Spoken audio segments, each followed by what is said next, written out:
I knew something was wrong the second she said it. We were standing by the punch bowl, surrounded by laughter, the clinking of glasses, and music too loud for anyone to hear the truth in my wife's voice when she leaned closer to her friend and said, half laughing, "God, I wish I'd come alone. This would be way more fun." She didn't whisper it. She didn't care if I heard.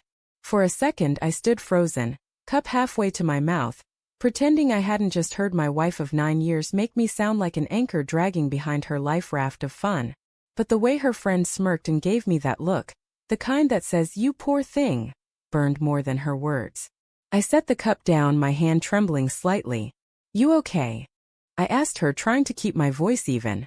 "Relax, Michael," she said, rolling her eyes. "It's a joke." But I'd seen her jokes before. Too sharp, too deliberate, the kind meant to wound but still pass as harmless when called out. The party carried on. People dancing, couples laughing, the usual small talk blending into background noise, but my night had already ended. The drive home was quiet. Too quiet. She hummed along to the radio, tapping her fingers on the door, completely unfazed. I stared at the road, my jaw clenched. "You're mad," she said finally. "No," I lied. "Just thinking." "About what?" "About how you said you wished you'd come alone." She sighed, exasperated. "Michael, it was a joke. You overthink everything." Maybe I did. Maybe that was my problem. But something about her tone, her ease, it told me she'd rehearsed this kind of excuse before. When we got home, she went straight to the bedroom, tossed her heels off and scrolled through her phone, grinning at whatever was on the screen. Probably memes. Or maybe text. I stood in the doorway, watching her laugh quietly at something I couldn't see, and for the first time in a long time, I felt like a guest in my own marriage. 2 weeks passed before I found the proof. It started with a name, Ethan. She mentioned him casually one night. "Oh, Ethan from work says we should all go hiking next weekend." I didn't think much of it. Until I noticed how her face lit up when she said his name. Then it was texts at odd hours. A new perfume. Extra care with her hair before leaving for late meetings. The signs were small, almost invisible, but once you start looking you can't stop. I told myself I was being paranoid, that I was reading too much into it, but deep down I knew. One night I asked, "You seeing someone else?" She froze just for a heartbeat, then scoffed. "Are you serious? Michael, that's pathetic." Her anger was quick, too quick. Defensive. "Then show me your phone," I said.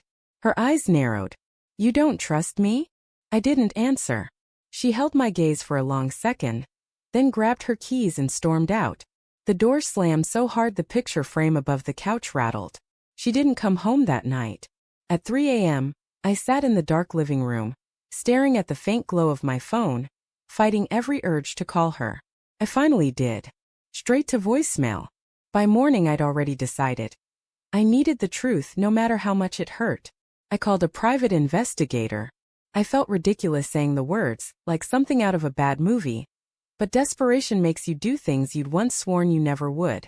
The PI was quiet, efficient, and expensive. He called me 3 days later. "You might want to sit down for this." My stomach twisted. He sent photos, her car outside a restaurant, her hand on Ethan's arm, both of them laughing like the world was theirs alone. Another photo later that night, her head resting on his shoulder, his hand on her waist. Then one final picture. Her leaving his apartment the next morning, still wearing the same dress from the night before. My breath caught in my throat. I'd known it, but knowing is different from seeing. I didn't confront her right away. For 3 days I lived a lie, pretending everything was fine. I made her coffee, kissed her cheek, listened to her talk about work. It was torture. But I needed time to decide how I wanted it to end. And then fate handed me the perfect moment. Her company was hosting another party, and she asked me to come. "Are you sure?" I asked, feigning reluctance. "I don't want to ruin your fun." She laughed, not catching the edge in my voice. "Oh, come on. Don't be dramatic." So I went. The venue was upscale. A rooftop with city lights twinkling below, music drifting through the cool air. People mingled, glasses clinked, and my wife floated from group to group, radiant and untouchable. Then I saw him, Ethan. Tall, confident, smiling like he owned the room. When their eyes met, there was a flicker, something quick, intimate, undeniable. And in that moment everything fell into place. She wasn't even trying to hide it. Later, when the drinks had loosened tongues and she was laughing too loud, she turned to her friend again, the same one from the last party, and said, "Honestly, I wish I'd come alone. It'd be way more fun without my husband hovering." There it was again. That same cruel line. But this time I smiled. I leaned close to her ear and said quietly, "You know what, Emily? You're right." She blinked confused. "What?" "I'll grant your wish." Before she could respond, I set my glass down and walked away. Out of the party. Out of the building. Out of us. She didn't call that night. Not the next morning either. By the time she finally showed up at home, suitcase in hand, I'd already packed mine. "Where are you going?" she demanded, her voice cracking. "Giving you what you wanted," I said calmly. "Freedom. Space. Fun. Whatever you call it." Tears welled in her eyes. "Michael, it wasn't." "Don't." I held up a hand. "You made your choice. You just thought I'd never make mine." She tried to follow me to the door, pleading, promising, crying. But I'd already stopped listening. Because once you've seen the truth, you can't unsee it. That night, I checked into a small motel on the edge of town. I lay on the stiff mattress staring at the ceiling, numb. 9 years. Gone. It wasn't just the betrayal. It was the way she'd made me question my own sanity, my worth.